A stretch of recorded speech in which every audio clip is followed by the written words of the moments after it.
Good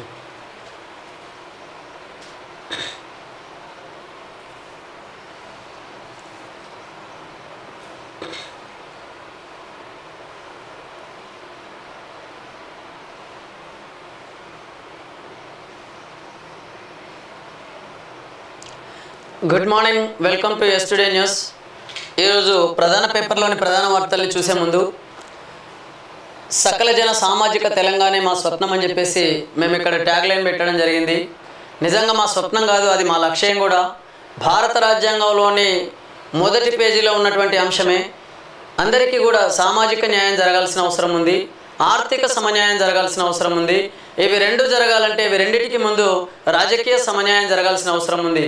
కాబట్టి ఇటు రాజకీయ సమన్యాయం వైపు మొదటి అడుగు వేసినప్పుడు మాత్రమే ఆర్థిక సామాజిక సమన్యాయం జరిగే అవకాశం ఉన్నదని చెప్పేసి మేము దాని ఆధారంగానే ఈ ట్యాగ్ లైన్ పెట్టుకొని ఖచ్చితంగా మా లక్ష్యం సకల జన సామాజిక న్యాయం దిశగా మేము అడుగులు వేస్తామని చెప్పేసి మీకు వాగ్దానం చేస్తూ, అదేవిధంగా ఈనాడు ప్రధాన పేపర్లోని ప్రధాన వార్తల్ని చూసే ముందు ఎస్టుడే తెలుగు సత్యం అనునిత్యం అనే ఛానల్ని మీరు నిరంతరంగా చూడండి. వీలైనంత మేరకు మీ సలహాలు సూచనలు కూడా కింద కామెంట్ బాక్స్లో ఇవ్వాలని చెప్పేసి మీకు విజ్ఞప్తి చేస్తున్నాం. అదేవిధంగా కామెంట్ మేము లేదా మా వార్తలు చదివే విధానాన్ని కానీ మార్చి మంచి అంటే అర్థమయ్యే రీతిలో, అదేవిధంగా ప్రజలందరికీ అనేక రకాల అంశాలను అందించే విధంగా మమ్మల్ని ప్రోత్సహిస్తూ మీరు సూచనలు సలహాలు ఇవ్వాలని చెప్పేసి మేము మీకు విజ్ఞప్తి చేస్తున్నాం. అది చాలా కామెంట్లు చూస్తుంటాం మనము, వివిధ సోషల్ మీడియాలలో రకరకాల కామెంట్లు చేస్తుంటారు, వ్యంగ్యంగా కామెంట్స్. ఇలాంటివి కాకుండా వీలైనంత మేరకు అది ఏ ఛానల్ అయినా కానివ్వండి, మీరు సరి అయిన కామెంట్ ద్వారా వాళ్ళను సక్రమంగా ప్రజల యొక్క సమస్యల్ని ప్రజల దృష్టికి తీసుకెళ్లే విధంగా కానీ, ప్రభుత్వం దృష్టికి తీసుకెళ్లే విధంగా కానీ మీ ప్రోత్సాహాలు ఉండే విధంగా మీ కామెంట్లు ఉండాలని చెప్పేసి మీకు విజ్ఞప్తి చేస్తూ ఈనాడు ప్రధాన పేపర్లోని ప్రధాన వార్తలు చూద్దాం. 15 ఆగస్టు నాటికి రుణమాఫీ చేస్తే బారాసాను రద్దు చేస్తారా? కేసీఆర్ హరీష్ రావులకు ముఖ్యమంత్రి రేవంత్ రెడ్డి సవాల్. రుణాలు తీర్చాలని రైతులను ఇబ్బంది పెట్టొద్దని బ్యాంకర్లకు సూచన. రాబోయే వరి పంటకు 500 బోనస్ ఇస్తామని వెల్లడి. జోగులాంబ అమ్మవారి సాక్షిగా, సేవాలాల్ సాక్షిగా మాట ఇస్తున్నానని, ఆగస్టు 15వ తేదీలోగా 2 లక్షల రుణమాఫీ చేసి తీరుతానని పిసిసి అధ్యక్షుడు ముఖ్యమంత్రి రేవంత్ రెడ్డి అన్నారు. రుణమాఫీ చేయకపోతే సీఎంగా రాజీనామా చేస్తారా అని బారాస నేత హరీష్ రావు అడుగుతున్నారని, 15 ఆగస్టు నాటికి రుణమాఫీ చేస్తే బారాసాను రద్దు చేసుకుంటారా అని కేసీఆర్ హరీష్ రావులకు ఆయన సవాల్ చేశారు. రుణాలు తీర్చాలని రైతులకు నోటీసులు ఇస్తూ ఇబ్బందులకు గురి చేయవద్దని బ్యాంకర్లకు సీఎం సూచించారు. జిల్లా కేంద్ర సహకార బ్యాంకులు రైతులను ఇబ్బంది పెడితే చూస్తూ ఊరుకోమని హెచ్చరించారు. మంగళవారం నాగర్ కర్నూలు జిల్లా బిజినేపల్లిలో ఏర్పాటు చేసిన జనజాతర సభలో నారాయణపేట జిల్లా మద్దూరులో కొడంగల్ నియోజకవర్గ కాంగ్రెస్ ముఖ్య నాయకుల సమావేశంలో సీఎం ప్రసంగించారు. మే వచ్చే నాటికి 3,900 కోట్ల లోటు బడ్జెట్.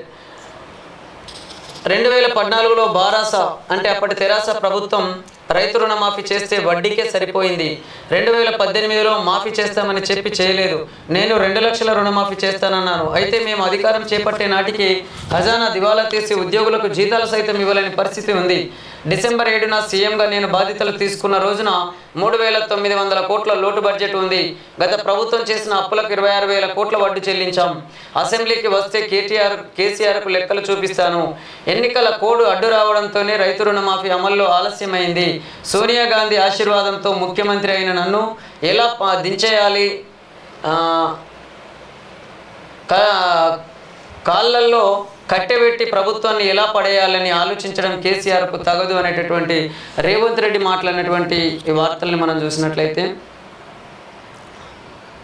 అంటే 15 ఆగస్టు నాటికి రుణమాఫీ చేస్తే బారాసాను రద్దు చేస్తారని చెప్పేసి ఇక్కడ రేవంత్ రెడ్డి గారు మాట్లాడుతున్నటువంటి మాటల్ని మనం గమనించవచ్చు. మరి ఒకవైపేమో బారాసాను రద్దు చేస్తారని చెప్పేసి రేవంత్ రెడ్డి అడుగుతున్నాడు.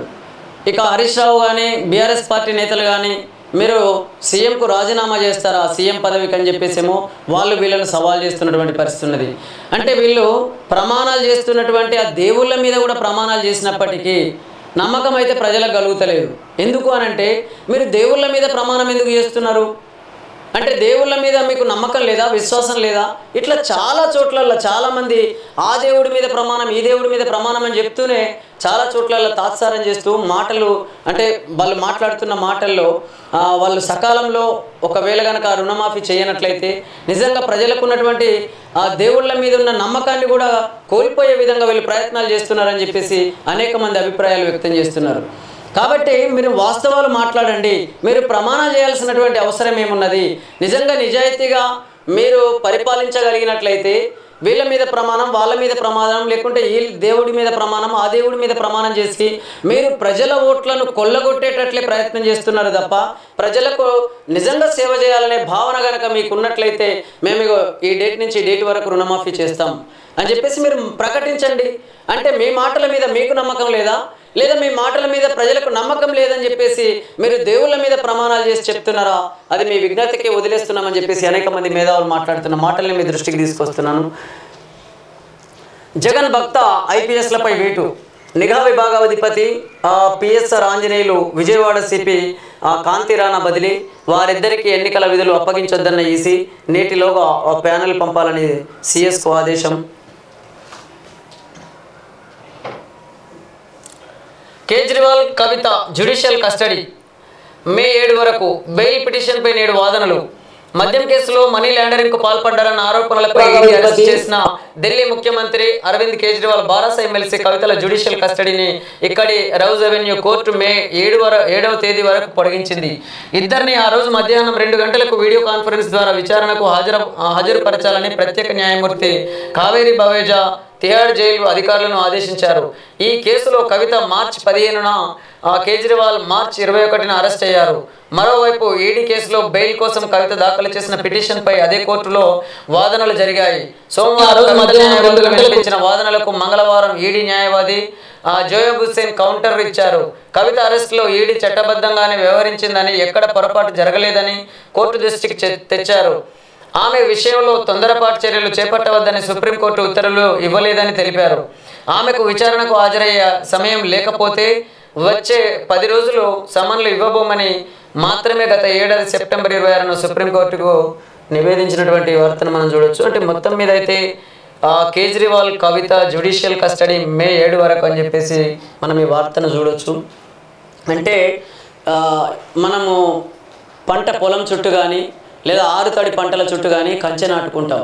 అట్లాగే ఇక్కడ ప్రజాధనం అనేది విచ్చలవిడిగా ఖర్చు పెట్టకుండా కానీ, లేకపోతే ప్రజాధనం దుర్వినియోగం అవ్వకుండా కానీ ప్రజల ఓటు ద్వారా ప్రభుత్వాలను ఎన్నుకోబడుతుంది. ప్రజల ఓటు ద్వారా ప్రభుత్వాలను ఎన్నుకొని ఆ ఎన్నుకున్నటువంటి పాలకులే ప్రజలను పరిపాలించే విధంగా ఎన్నికల వ్యవస్థ ఉన్నది.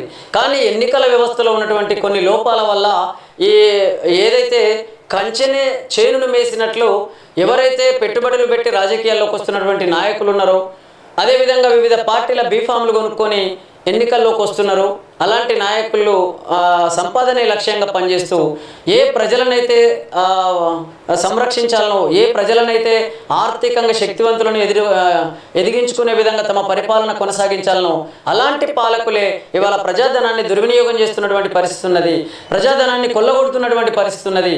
అందుకే కంచెనే చేను మేసిన చందంగా ఈ రాజకీయ నాయకుల తీరున్నది. వీళ్ళు అనేక స్కీములు పెట్టి స్కాములకు పాల్పడుతున్నటువంటి పరిస్థితి ఉన్నది. అందులో భాగంగానే ఇవాళ కేజ్రీవాల్ కవిత యొక్క జ్యుడిషియల్ కస్టడీ మే 7 వరకు పొడిగింపు అని చెప్పేసి మనం ఈ మద్యం కేసులో మనీ లాండరింగ్కు పాల్పడ్డటువంటి ఆరోపణలు ఎదుర్కొంటున్నటువంటి నాయకుల తీరు చూసినా కూడా నిజంగా ఈ మద్యం కేసులో ఇరుక్కోవాల్సిన పరిస్థితి ఎందుకు వచ్చింది, లేదా ఇరుక్కోవడానికి గల కారణాలు ఏంటి, ఇవన్నీ ఇంకా పూర్తిగా బయటకు రావాల్సినటువంటి అవసరం ఉన్నది. కానీ ప్రజలకు ప్రజాస్వామ్యం మీద నమ్మకం తగ్గుతున్నటువంటి పరిస్థితి ఏర్పడుతుంది రోజు రోజుకు అని చెప్పేసి అనేక మంది మేధావులు అంటున్నారు. ఇలాంటి కేసులు చూసి అరే పాలకుల మీదనే కేసులు వస్తుంటే, పాలకుల మీదనే రకరకాల అభియోగాలు వస్తుంటాయి. నిజంగా ఈ పాలకులు ఈ మనీ లాండరింగ్ కేసు విషయంలో కానీ, అదేవిధంగా ఇక్కడ మద్యం కేసులో కానీ అంటే లిక్కర్ స్కామ్లో కానీ పాలకులు ఇరుక్కుంటున్నారు, ప్రజలకు పరిపాలన అందించాల్సినటువంటి నాయకులు ఇరుక్కుంటుంటే మరి ప్రజలు ఎవరికి పోయి మొరబెట్టుకోవాలి, వాళ్ళ సమస్యల్ని ఎవరికి నివేదించుకోవాలని అర్థం కాని పరిస్థితుల్లో ప్రజలు ఉన్నారు అని చెప్పేసి అనేక మంది మేధావులు మాట్లాడుతున్నారు. కాబట్టి ఇవన్నిటికీ కారణాలేంటి? ముమ్మాటికి ఎన్నికల వ్యవస్థలో ఉన్నటువంటి లోపాల వల్లనే వెళ్ళి వాళ్ళ రాజకీయాల్లోకి పెట్టుబడులు పెట్టొస్తున్నారు, అనేక రకాల ప్రలోభాలకు ప్రజల్ని గురి చేస్తున్నారు, తద్వారా గెలుపొందిన తర్వాత సంపాదనే లక్ష్యంగా పనిచేస్తున్నారు తప్ప నా ప్రజలకు పూర్తి స్థాయిలో ప్రజాస్వామ్యబద్ధ పరిపాలన అందించడం లేదు అని చెప్పేసి అనేక మంది మేధావులు అంటున్న మాటల్ని మీ దృష్టికి తీసుకొస్తున్నాం.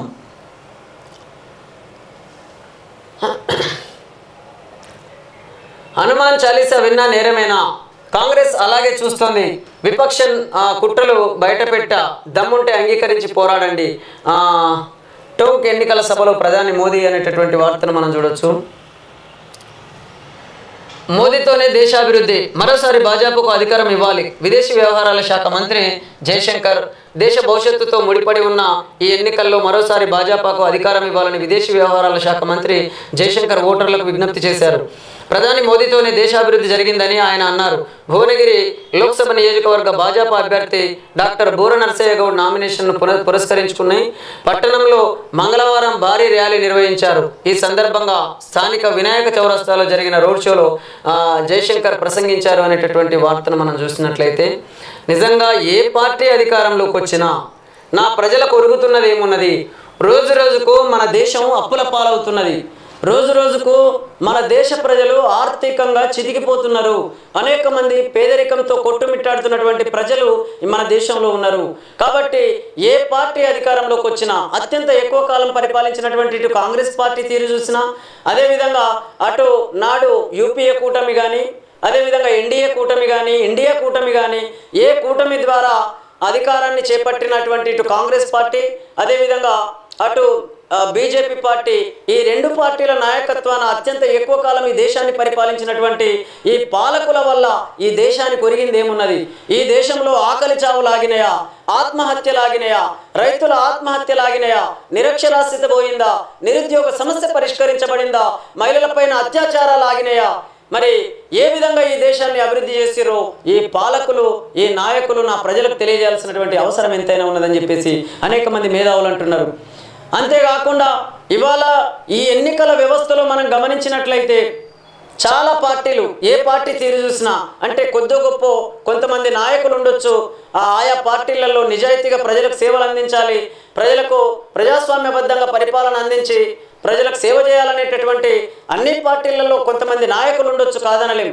కానీ ముఖ్య నేతల పరిస్థితి చూసినట్లయితే, మెజార్టీ నేతల పరిస్థితి చూసినట్లయితే ఎక్కువ శాతం మంది పెట్టుబడులు పెట్టి రాజకీయాల్లోకి వస్తున్నారు, ధన రాజకీయాలు చేస్తున్నారు, మత రాజకీయాలు చేస్తున్నారు, కుల రాజకీయాలు చేస్తున్నారు, ప్రాంతీయ విద్వేషాలను రెచ్చగొడుతున్నారు. ఇలా తమ ఓటే లక్ష్యంగా అంటే ప్రజల యొక్క ఓటును కొల్లగొట్టే విధంగా అనేక రకాల ప్రలోభాలకు గురి చేస్తున్నారు ప్రజల్ని అని చెప్పేసి ఈరోజు అనేక మంది మేధావులు మాట్లాడుతున్నారు. మరి కాదంటారా? ఈ ఎన్నికల వ్యవస్థలో అది జరగడం లేదా? కాబట్టి దానికి ఎక్కడ అడ్డుకట్ట వేయగలుగుతామో ఆలోచించాల్సినటువంటి అవసరం ఉన్నది. కాబట్టి ఇలాంటి కుల రాజకీయాలు లేని, మత రాజకీయాలు లేని, అదేవిధంగా ధన రాజకీయాలు లేని ఎన్నికల వ్యవస్థను కనుక మనం రూపొందించుకొని పరిపాలించుకున్నప్పుడు మాత్రమే ఈ దేశం ప్రపంచ దేశాలకు ఒక ఆదర్శవంతమైన దేశంగా తయారయ్యే అవకాశం ఉన్నదని చెప్పేసి అనేక మంది మేధావులు అంటున్నటువంటి మాటల్ని మీ దృష్టికి తీసుకొస్తున్నాం. ఉదయం పొలంబాట, సాయంత్రం ప్రజలతో మాట. నేటి నుంచి 17 రోజుల పాటు కేసీఆర్ బస్సు యాత్ర అనే వార్తను మనం ఇక్కడ చూడొచ్చు. మా వాళ్ళు ఏం చెబితే అది చెయ్యి, అన్నీ నేను చూసుకుంటా. వివేక హత్యకు ముందు ఫోన్లో జగన్ నాతో ఇదే చెప్పారు, దస్తగిరి సంచలన వాక్యాలు అనేటటువంటి వార్తను మనం చూడొచ్చు. అందుకే మనం అంటున్నాం, కుట్ర రాజకీయాలకు స్వస్తి పలకాల్సినటువంటి అవసరం ఉన్నది. గరం గరం రాష్ట్రంలో వరుసగా 45 డిగ్రీల నమోదు. పెద్దపల్లి జిల్లాలో ఉపాధి హామీ పనులు చేస్తూ మహిళా మృతి. సూర్యాపేట, సిరిసిల్ల జిల్లాలో వడదెబ్బతో 2 మృత్యువాత. రాష్ట్రంలో ఎక్కడో ఒక చోట రోజు 45 గరిష్ట ఉష్ణోగ్రత డిగ్రీలకు తాకుతుండడం ఆందోళన కలిగిస్తోంది. మంగళవారం మిర్యాలగూడలో 45.1 డిగ్రీల సెల్సియస్ ఉష్ణోగ్రత నమోదైంది. సోమవారం ఇక్కడ 45 డిగ్రీలు ఉంది. ఈ జిల్లాలోని వేములపల్లి, దామరచెర్ల, అనుముల, హాలియా, తిరుమలగిరి, త్రిపురారం, గట్టుపల్, నిడమనూరు మండలాల్లో 44 డిగ్రీల ఎండతో ప్రజలు ఉక్కిరిబిక్కిరయ్యారనేటటువంటి వార్తను చూసినట్లయితే మనం ఇక్కడ ఒకటి గమనించాలి. అంటే పెద్దపల్లి జిల్లాలో ఉపాధి హామీ పనులు చేస్తూ మహిళా మృతి అని అంటే నిజంగా ఈ ఉపాధి హామీ పనులకు వెళ్తున్నటువంటి ప్రజలు చల్లదనం ఉదయాన్నే చల్లపూట పనులకెళ్ళి పనులు చేసుకొని సకాలంలో ఇంటికి తిరిగి వచ్చినట్లయితే ఆ ఎండ దెబ్బకు ఇట్లా మహిళ చనిపోయి ఉండేది కాదు.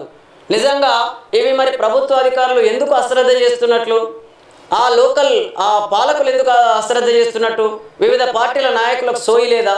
ఎండపూట ఉపాధి హామీ పనులకు వెళ్తున్నటువంటి ప్రజలు మరి ఎన్ని గంటలకు వెళ్తున్నారు, ఎన్ని గంటలకు తిరిగి వస్తున్నారు, మరి వాళ్ళకి ఎండ దెబ్బ తగిలి ప్రమాదం ఉన్నది, దాని ద్వారా అనేక మంది చనిపోయే అవకాశం ఉన్నదని చెప్పేసి తెలియదా? కాబట్టి ఇక్కడ ప్రభుత్వ అధికారుల నిర్లక్ష్యం లేదంటారా? ఈ మహిళ పెద్దపల్లి జిల్లాలో ఉపాధి హామీ పనులు చేస్తూ మహిళా మృతి అంటే మరి మహిళ ప్రాణాలు తీసుకొచ్చి ఇవ్వగలుగుతారా ప్రభుత్వ అధికారులు? ఆ పాలకులు ఆ మహిళ చనిపోయిన మహిళ ప్రాణాలు తీసుకొచ్చి ఇవ్వగలుగుతారా? ఇవాళ ఆ కుటుంబ పరిస్థితి ఏంటో తెలియదు, ఆమెకు ఎంతమంది పిల్లలు ఉన్నారో తెలియదు, వాళ్ళ ఆర్థిక పరిస్థితి ఎలా ఉందో తెలియదు. కాబట్టి ఇవన్నీ ఇప్పుడు వాళ్ళని ఎవరు ఆదుకోవాలి, ఆ కుటుంబాన్ని ఎవరు ఆదుకోవాల్సిన బాధ్యత ఉన్నది? కాబట్టి ఇప్పటికైనా రాష్ట్ర ప్రభుత్వం ఆలోచించి ఉపాధి హామీ పనులు చేస్తున్నటువంటి వాళ్లకు ఒక నిర్దిష్టమైనటువంటి గైడ్లైన్స్ ఇచ్చి ఎండపూట వాళ్ళు పనులు చేయకుండా చల్లదనంలో పనులు చేసి ఇంటికి వచ్చే విధంగా మీరు ఆ ప్రణాళికలు రూపొందించి ప్రభుత్వ అధికారులకు గైడ్లైన్స్ ఇస్తూ పనులు చేయించాలని చెప్పేసి రాష్ట్ర ప్రభుత్వానికి విజ్ఞప్తి చేస్తున్నాం. మళ్ళీ మోసపోవద్దు, రేవంత్ రెడ్డి కపట హామీలను నమ్మొద్దు, మతం పేరుతో ఓట్లడిగే భాజపాను విశ్వసించొద్దు, బారాస కార్యనిర్వాహక అధ్యక్షుడు కేటీఆర్ అనే వార్తను మనం ఇక్కడ చూడొచ్చు. ముఖ్యమంత్రి రేవంత్ రెడ్డి మరోసారి మోసపూరిత హామీలు ఇస్తున్నారని, వాటిని నమ్మి మళ్ళీ మోసపోవద్దని బారాస కార్యనిర్వాహక అధ్యక్షుడు మాజీ మంత్రి కేటీఆర్ ప్రజలను కోరారు. హామీలను నెరవేర్చని కాంగ్రెస్కు బుద్ధి చెబుదామని అన్నారు. 10 ఏళ్ళు కేంద్రంలో అధికారంలో ఉన్న భాజపా నాయకులు చెప్పుకోవడానికి ఏమీ లేక ఇక మతం పేరుతో ఓట్లు అడుగుతున్నారని చెప్పేసి విమర్శించారు. నిజంగా ఇక్కడ ఒకటి మనం గమనించాలి, మతం పేరుతో ఏ పార్టీ ఓటు అడగడం లేదో ఫస్ట్ వాళ్ళు చెప్పాలి. అంటే మతం పేరుతో ఏ పార్టీ ఓటు అడగడం లేదు, దాదాపు కొంచెం ఎక్కువ తక్కువ ఉండొచ్చు, కానీ అన్ని పార్టీలు చూసినట్లయితే అటు కాంగ్రెస్ పార్టీ కానీ, ఇటు బీజేపీ పార్టీ కానీ, బీఆర్ఎస్ కానీ దేవుడి నమ్మకంతో ఓట్లు అడగట్లేదా? ఇలా రేవంత్ రెడ్డి కూడా దేవుడి మీద ప్రమాణాలు చేస్తూ ప్రజలను ఓట్లు అడగడం లేదా? కాబట్టి ఇక్కడ మత రాజకీయాలు చేయనోళ్ళు ఎవరు? కొందరు ఒక మతానికి మద్దతు పలుకుతున్నట్లు కనబడుతుంటే మరికొందరు ఇంకో మతానికి మద్దతు పలుకుతున్నట్లు కనబడుతుందని చెప్పేసి అనేక మంది మేధావులు అంటున్నారు. కాబట్టి ఇప్పుడు మత రాజకీయాలు చేయని పార్టీ ఏది ఉంది అంటే పార్టీలో కొంతమంది నాయకులు నిజాయితీగా పనిచేస్తుండొచ్చు, కానీ ఆ పార్టీ మొత్తంగా చూసినట్లయితే ఏదో ఒక మతానికి అనుకూలంగా కావచ్చు లేదా భిన్నంగా కావచ్చు పనిచేస్తున్నటువంటి పరిస్థితి ఉన్నది. బయట ఒకటి మాట్లాడుతున్నారు, లోపల ఒకటి చేస్తున్నారు అని చెప్పేసి అనేక మంది మేధావులు అంటున్నారు. వారికి సమాధానం చెప్పాల్సినటువంటి బాధ్యత ఇక్కడ ఉన్నటువంటి అన్ని పార్టీల ముఖ్య నేతల పైన ఉన్నది.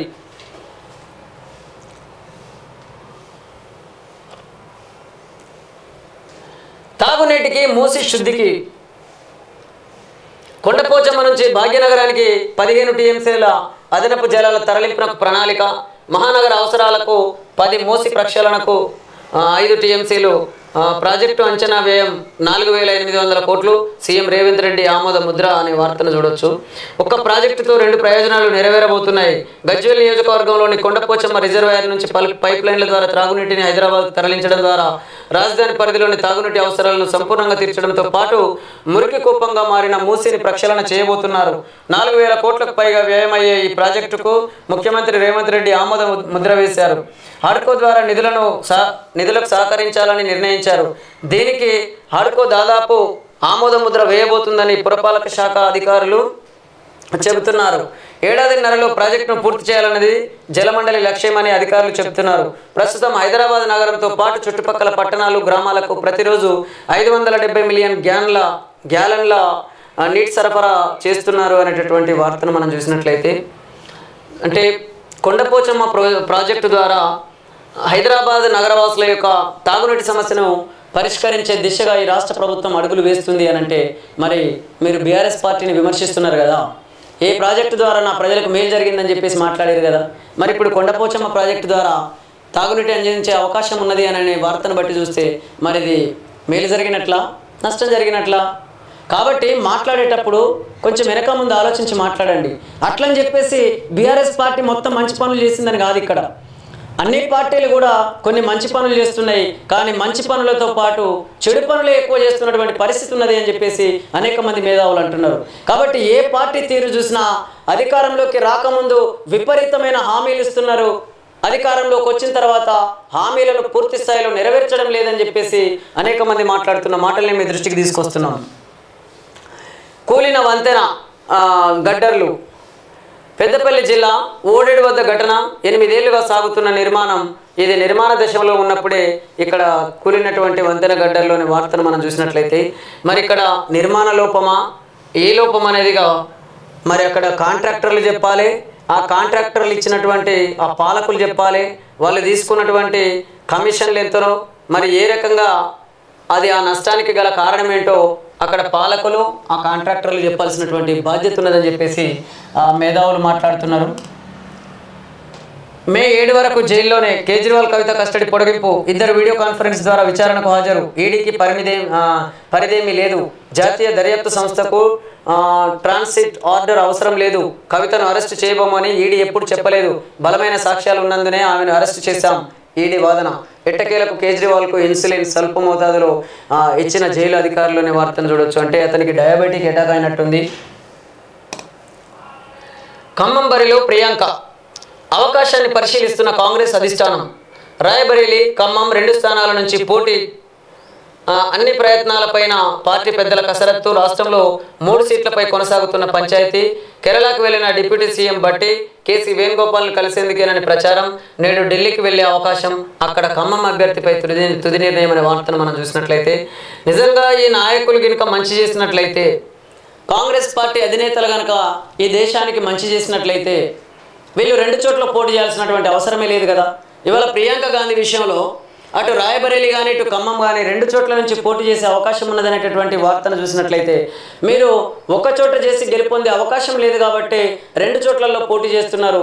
ఇవాళ 2 చోట్లలో గెలిచిన తర్వాత మళ్ళీ ఒక చోట రాజీనామా చేసి మళ్ళీ ఎన్నిక రావడానికి కారణమవుతున్నారా లేదా మీరు ఒకసారి మీ గుండె మీద చేసుకొని చెప్పాలని చెప్పేసి అనేక మంది మాట్లాడుతున్న మాటల్ని మీ దృష్టికి తీసుకొస్తున్నాం.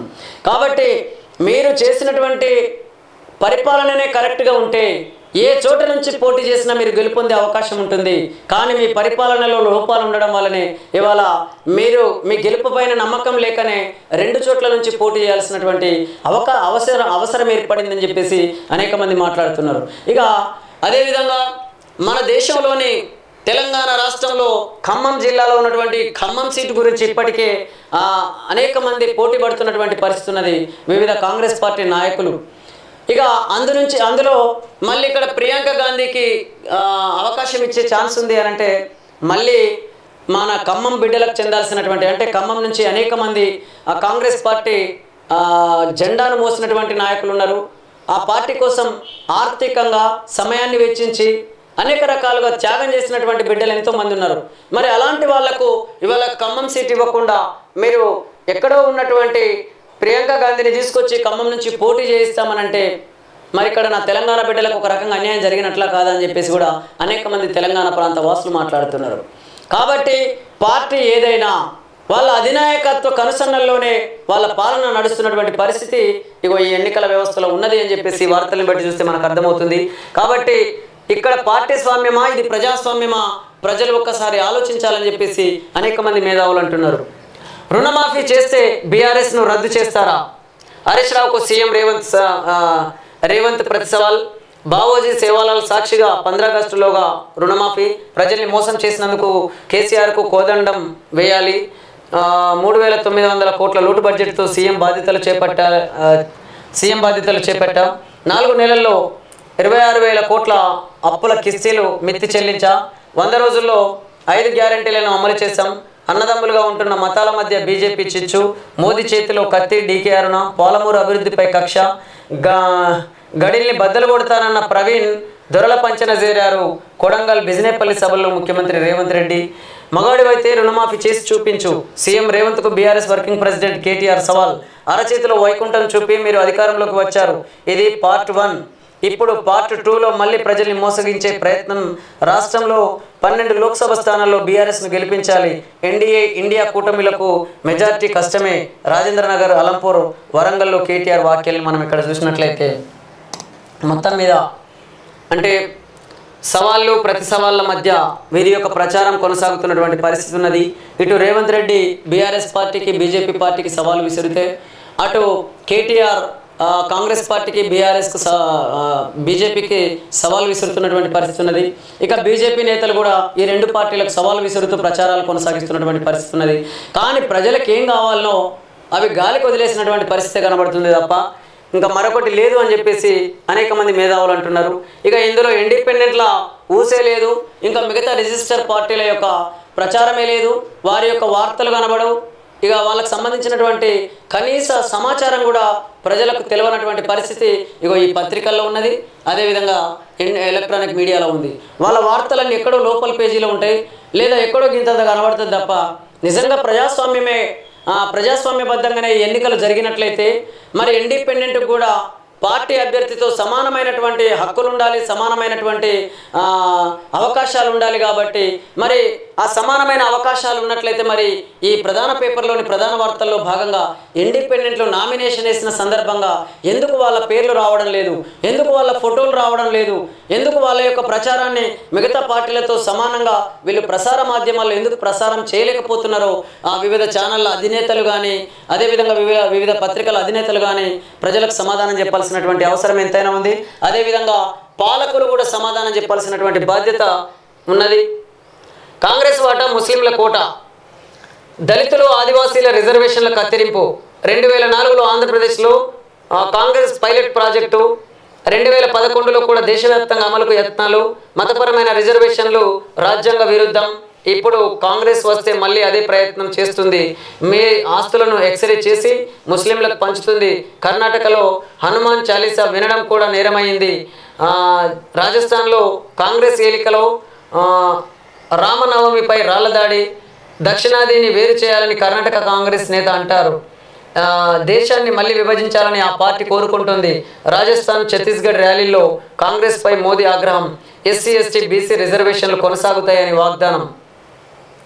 నిజంగా ఇక్కడ నరేంద్ర మోడీ గారు ఒక విషయాన్ని అయితే గమనించాలి. ఎస్సీ ఎస్టీ బీసీల రిజర్వేషన్లు కొనసాగుతాయని వాగ్దానం ఇస్తున్నారు మీరు, కానీ ఇంకా ఎస్సీ ఎస్టీ బీసీలు రిజర్వేషన్ల చుట్టే తిరగాలనా? వాళ్ళకు అధికారం వద్దా? వాళ్ళకు అధికారంలో భాగస్వామ్యం కల్పించొద్దా? ఇవాళ భారత రాజ్యాంగంలో ఉన్నటువంటి కొన్ని అంశాలను మీ దృష్టికి తీసుకొస్తున్నాం.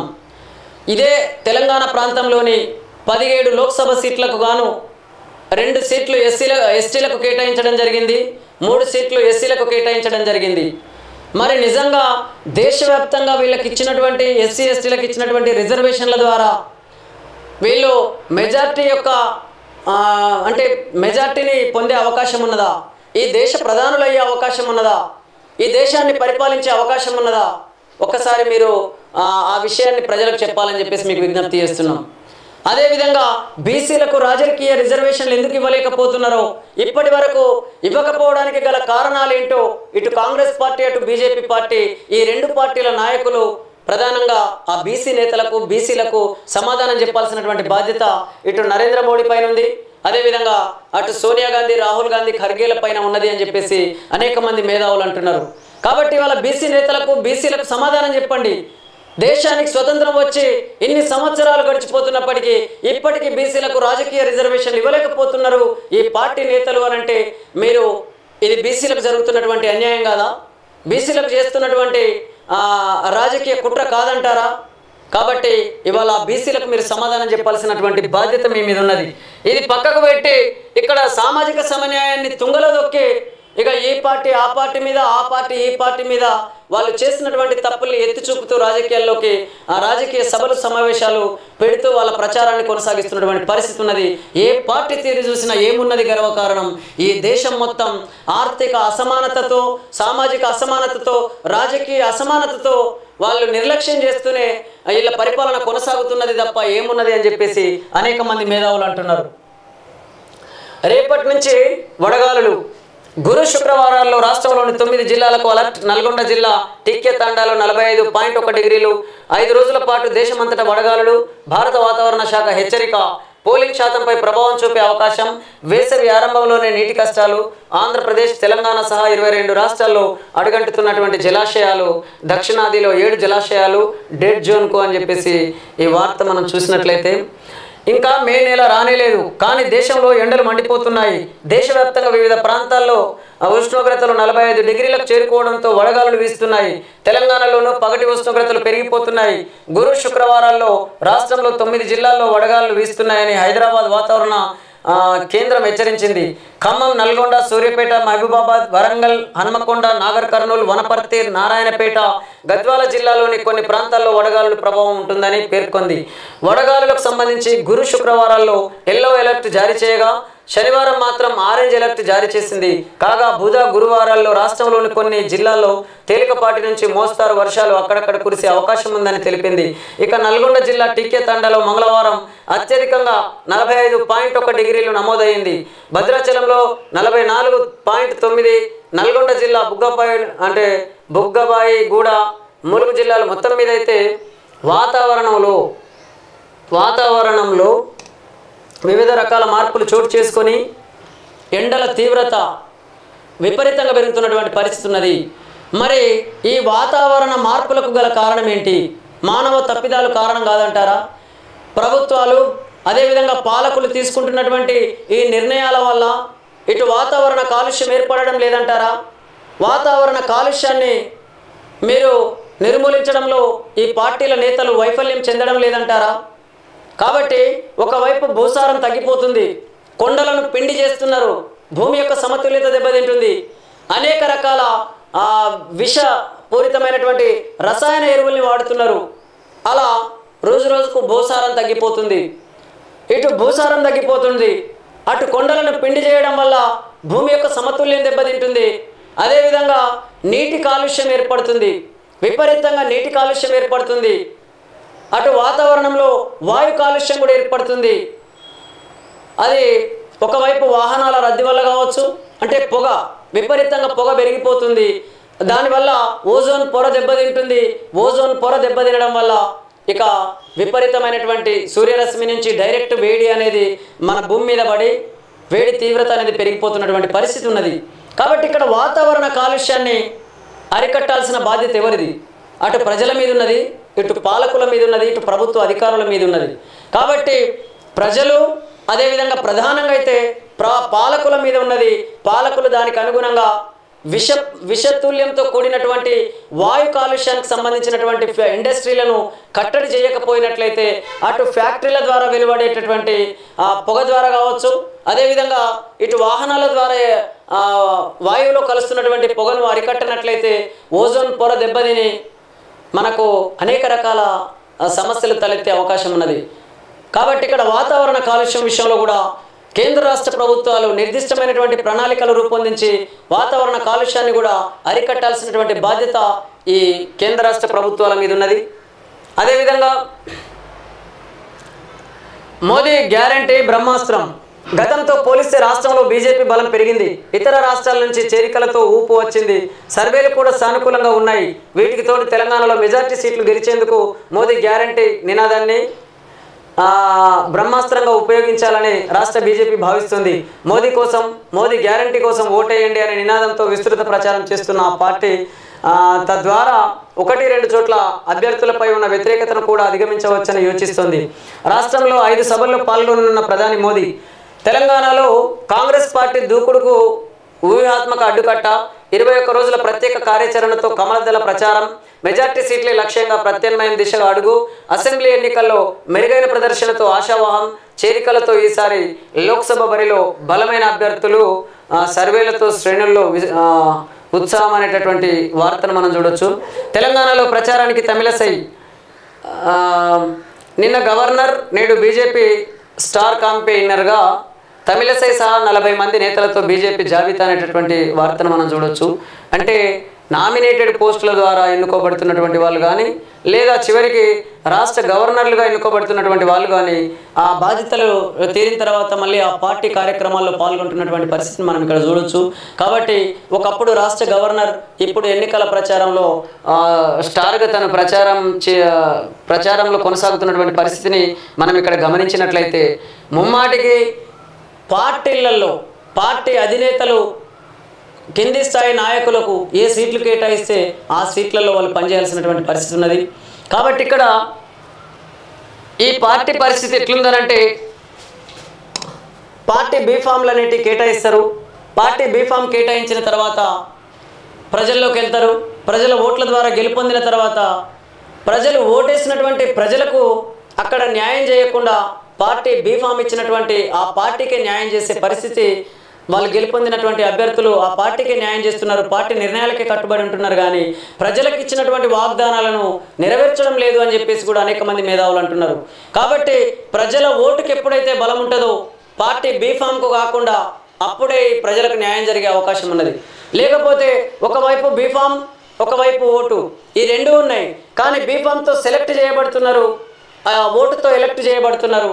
కాబట్టి ఇక్కడ ఈ నాయకులు బీఫామ్తో సెలెక్ట్ చేయబడి ఈవీఎం మిషన్లోకి వస్తున్నారు. ఈవీఎం మిషన్లోకి వచ్చిన తర్వాత ఇక్కడున్న ప్రజలు కూడా ఆ అభ్యర్థిని చూసి ఓటేసే పరిస్థితి ఒకవైపు ఉన్నప్పటికీ ఆ అభ్యర్థి ఆ గుర్తును చూసి ఓటేస్తున్నటువంటి పరిస్థితి ఎక్కువగా ఉన్నది. మరి వాళ్ళ మనం అంటున్నాం చాలా చోట్లలో ఎస్సీలకు రిజర్వేషన్ సీట్స్ ఉన్నాయి, ఎస్టీలకు రిజర్వేషన్ సీట్స్ ఉన్నాయి. కానీ బీసీలకైతే అసలు రాజకీయ రిజర్వేషన్లు లేనటువంటి పరిస్థితి ఉన్నది ఈ దేశంలో. ఇక ఈ ఉన్న రిజర్వేషన్ సీట్లకు కూడా సీట్ ఏమో ఎస్సీలది అవుతుంది, సింబల్ ఏమో పార్టీది అవుతుంది. మరి ఆ పార్టీ అధినేతలంతా ఎవరయ్యా అంటే వివిధ పార్టీల తీరు చూస్తే ఆ కుటుంబ నాయకులు, ఆ కుటుంబ సభ్యులు, లేకపోతే ఓసీ సామాజిక వర్గానికి సంబంధించిన వాళ్ళే వివిధ పార్టీ నేతలుగా ఉన్నటువంటి పరిస్థితి ఉన్నది. మరి సీటు ఎస్సీది అయినప్పుడు సింబల్ ఎవరిది అనుకోవాలి? ఏ సింబల్ ద్వారా అభ్యర్థి ఎన్నుకోబడుతున్నాడు, ఆ సింబల్తో గెలిచిన తర్వాత ఆ అభ్యర్థి ఎవరి మాట వినాల్సి వస్తుంది? ఆ పార్టీ నిర్ణయానికి కట్టుబడి పనిచేయాల్సి వస్తుంది. ఆ పార్టీ ఏం చెప్తే అదే వినాల్సి వస్తుంది. మరి ఇక్కడ ప్రజాస్వామ్యబద్ధంగా ఆ ఎస్సీలకు ఎస్టీలకు కేటాయించినటువంటి ఆ సీట్లు అవి ఎస్సీలే అంటారా, ఎస్టీలే అంటారా? లేకపోతే పేరుకు మాత్రమే సీటు ఎస్సీలది ఎస్టీలది, కానీ సింబల్ మాత్రం కొన్ని పార్టీల తీరు చూసినట్లయితే ఆ సింబల్ ఆ పార్టీది అవుతుంది. కాబట్టి ఆ పార్టీ ఏం చెప్తే అదే నడుస్తుంది. ఇక అక్కడ ఉన్న నియోజకవర్గ ప్రజలకు ఈ పాలకులైన తర్వాత వీళ్ళు పూర్తి స్థాయిలో ప్రజలకు సేవ చేయనటువంటి పరిస్థితి ఎదురవుతుంది అని చెప్పేసి కూడా అనేక మంది మాట్లాడుతున్న మాటల్ని మీ దృష్టికి తీసుకొస్తున్నాం. అంతే తప్ప ఏ ఒక్క మాట కూడా మా సొంత మాట కాదు అనే విషయాన్ని మరి ఇంతకుముందు చెప్పాము, ఇప్పుడు కూడా చెప్తున్నాం. కాబట్టి ఎన్నికల వ్యవస్థలో మార్పులు జరగాల్సినటువంటి అవసరం ఎంతైనా ఉన్నది. లేకపోతే ధనవంతులు పార్టీలు పెట్టుకొని, ధనవంతులు పార్టీల బీఫామ్లు కొనుక్కొని, ధనవంతులు ప్రజలకు అనేక రకాల ప్రలోభాలకు గురి చేస్తూ వాళ్ళు ఎన్నికల్లోకి వచ్చిన తర్వాత, ఎన్నికల్లో గెలుపొందిన తర్వాత ప్రజాస్వామ్యబద్ధంగా ప్రజలకు ఎలా పరిపాలన అందించగలుగుతారో ఒక్కసారి ఆలోచించాలని చెప్పేసి అనేక మంది ఓటర్లకు మేధావులు విజ్ఞప్తి చేస్తున్నారు. కాబట్టి ప్రజలారా, ఓటర్లారా, మీరు కూడా ఆలోచించి ఓటేయాలని చెప్పేసి మీకు విజ్ఞప్తి చేస్తున్నాం. విమానాల్లో పిల్లలకు అమ్మానాన్నల పక్కనే సీటు, విమానయాన సంస్థలకు డీజీసీఏ ఆదేశాలు. రేపు మేడిగడ్డకు జస్టిస్ పిసి ఘోష్, ఆ తర్వాత అన్నారం సుందిర్ల బ్యారేజీల సందర్శన. హైదరాబాద్లో నేడు అధికారులతో సమావేశం. శివబాలకృష్ణ బినామీల అరెస్ట్. హెచ్ఎండిఏ మాజీ డైరెక్టర్ అక్రమాస్తుల కేసులో ముగ్గురు అదుపులోకి. ఆదాయానికి మించిన ఆస్తుల కేసులో అరెస్ట్ అయిన హెచ్ఎండిఏ మాజీ డైరెక్టర్ శివబాలకృష్ణ కేసులో మరో కీలక పరిణామం చోటు చేసుకుంది. శివబాలకృష్ణ అక్రమంగా సంపాదించిన మొత్తంతో ఆస్తులు కూడబెట్టడంలో బినామీలుగా వ్యవహరించిన ముగ్గురిని మంగళవారం ఏసీబీ అధికారులు అరెస్ట్ చేశారు. సత్యనారాయణ మూర్తి, భరణి కుమార్ను రిమాండ్కు తరలించారు. నిందితుల్లో ఇద్దరు వ్యాపారం, మరొకరు ప్రైవేటు ఉద్యోగం చేస్తున్నారు.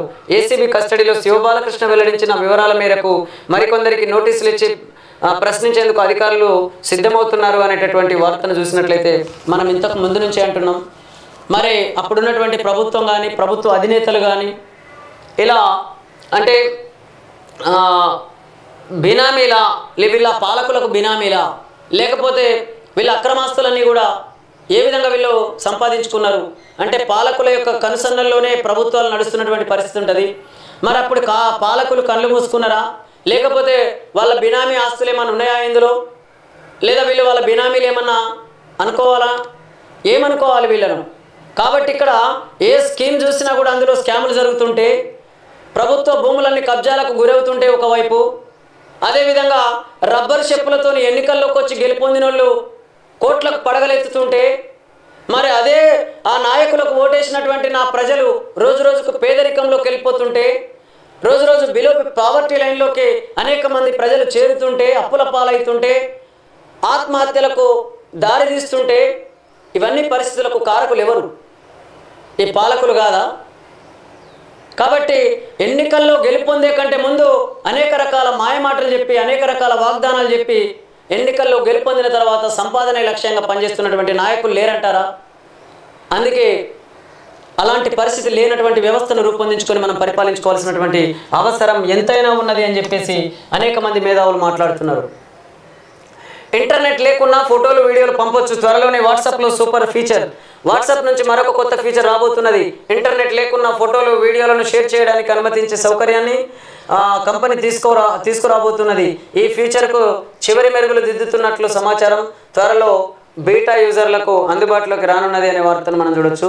రోజు రోజుకు టెక్నాలజీ అయితే అభివృద్ధి చెందుతుంది, ఆర్టిఫిషియల్ ఇంటెలిజెన్స్ కూడా అభివృద్ధి చెందుతుంది. కాబట్టి దీనికి అనుగుణంగా ప్రజలు కూడా బ్రతికేయాల్సిన, అంటే దాన్ని అందిపుచ్చుకోవాల్సినటువంటి అవసరం ఉన్నది. లేకపోతే చాలామంది ప్రజలు వెనకబడిపోయే పరిస్థితి ఉంది. కానీ ఆర్టిఫిషియల్ ఇంటెలిజెన్స్ అభివృద్ధి చెందుతున్నప్పటికీ ఇక్కడ వాతావరణంలో కాలుష్యం ఏర్పడకుండా, వాతావరణ కాలుష్యాన్ని కూడా నియంత్రించేలా, న్యాచురాలిటీ కూడా దెబ్బతినకుండా చూడాల్సినటువంటి బాధ్యత ఇక్కడ సైంటిస్టుల మీద ఉంది. దానికి అనుగుణంగా సూచనలు చేయాల్సినటువంటి బాధ్యత సైంటిస్టుల మీద ఉంది. దాన్ని ఇంప్లిమెంట్ చేయాల్సినటువంటి బాధ్యత ఈ కేంద్ర రాష్ట్ర ప్రభుత్వాల మీద ఉన్నది. రేపు మెట్రో సమయం పొడిగింపు. ఉప్పల్లో ఐపీఎల్ మ్యాచ్ సందర్భంగా అర్ధరాత్రి వరకు సర్వీసులు. హైదరాబాద్లోని క్రికెట్ అభిమానులకు మెట్రో గుడ్ న్యూస్ చెప్పింది. రేపు ఉప్పల్లో ఐపీఎల్ మ్యాచ్ జరగనున్న నేపథ్యంలో అర్ధరాత్రి వరకు సర్వీసులు నడపనున్నట్లు సంస్థ ప్రకటించింది. అర్ధరాత్రి 12 గంటల 15 నిమిషాల వరకు చివరి స్టేషన్ నుంచి బయలుదేరి 1:10 నిమిషాల వరకు గమ్యస్థానాలకు రైళ్లు చేరుకోనున్నాయని చెప్పేసి, 1 గంట 10 నిమిషాల వరకు చేరుకోనున్నాయని చెప్పేసి మెట్రో అందించినటువంటి సమాచారం.